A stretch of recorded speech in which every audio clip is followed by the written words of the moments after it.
eternal. Pursuant to the order for February 29, 1960, the hour of 12 noon having arrived, the Senate having been in continuous session since yesterday, the Senate will suspend for a prayer by the Senate chaplain. So I asked Google what major event occurred on February 29th, 1960. On February 29th, 1960, a major earthquake struck the city of Agadir, Morocco, causing widespread devastation and an estimated 12,000 to 15,000 people, according to historic newspapers and Wikipedia. The earthquake, which occurred during the Muslim observance of destroyed a large portion of the city, including many buildings and infrastructure. Furthermore, February 29th is a leap day, an intercalary day, added periodically to create leap years in the Julian and Gregorian calendars.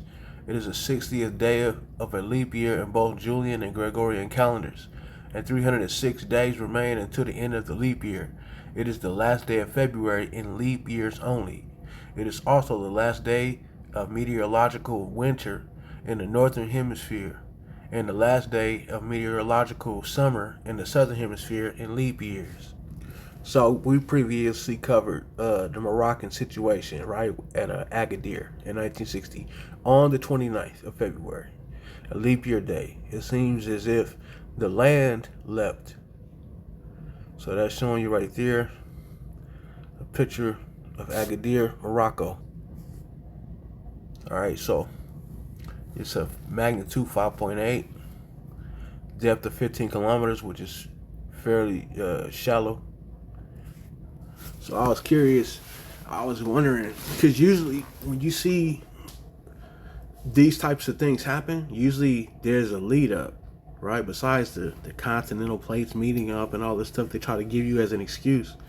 So I just do my research. I said, what happened involving Morocco prior to 1960? February 1960, to be specific. It said, prior to February 1960, Morocco underwent a period of significant change and eventual independence from colonial rule. Here's a summary of events and developments. Colonial rule and the path to independence. French protectorate. In 1912, the Treaty of Fez established the French protectorate over most of Morocco. All right, so France was involved, right?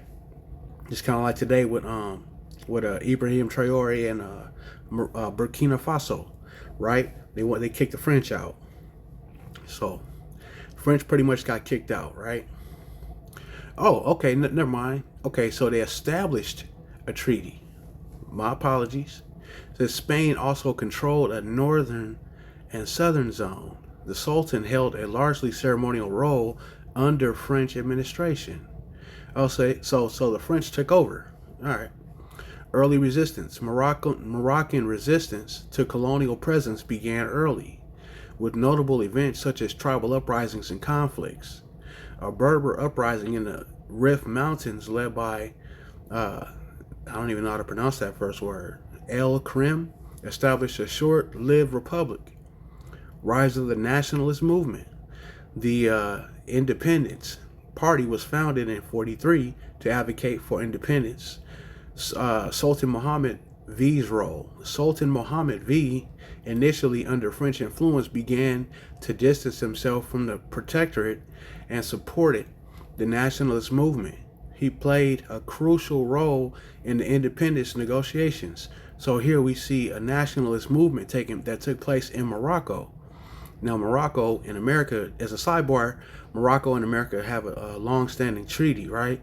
And basically, what that treaty basically states is that Morocco granted sovereignty to America. If y'all don't know, y'all gotta do this research.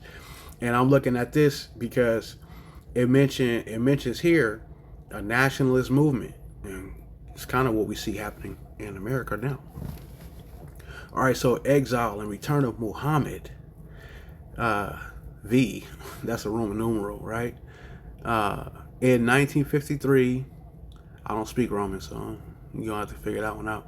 In 1953, the French exiled Sultan Muhammad, which sparked further opposition and led to his return in 1955, followed by the start of independence negotiations. So he was exiled and then returned, right? The French was like, get out! And then they brought him back, right? All right, so formal independence. Morocco formally achieved independence from France on March 2nd, 1956. So they got their independence back. Spain also relinquished most of its protectorate a month later. So, protectorate, like, yeah, if you have like quote unquote powerful nations in power, they're like, oh, we'll protect you, and we'll do trade with you, but the person with the power always ends up with the lion's share, and then the other country, they left in the dust, man. That's usually kind of how it happened, right? So let's see, post-independence developments prior to February 1960. So that's like after independence developments. So it says establishment. So this is like after they got the independence. This is what happened. Establishment of the kingdom. Following independence, Sultan Muhammad became king in August 1957. Right. So integration of Tangier. Okay. So let's see the integration. It means like something coming in. The international zone of Tangier, which had a special status under international control, was reintegrated into Morocco. So the Tangier Protocol, signed in October 1956, formalized the return of full sovereignty. All right, so they got their full sovereignty by 1956 and 1957, right? So early governance. King Mohammed aimed to establish a constitutional monarchy and began building a modern governmental structure. All right, so however, he was also cautious about allowing radical elements to gain control. So they basically established like a sovereign wealth fund, basically, through this Tangier thing. And what do we hear? The current administration talking about a sovereign wealth fund, right? And you see the nationalist movement happening right now. So they say history doesn't repeat, but it often rhymes. And then what happened? Destruction. 1960, February 29. There's a so I said all this to say there's a reason why the vice president read what he read and looked how he looked. He gave the appearance of confusion to alert the listener and the viewer of what's actually happening. Y'all get it now? All right. 1,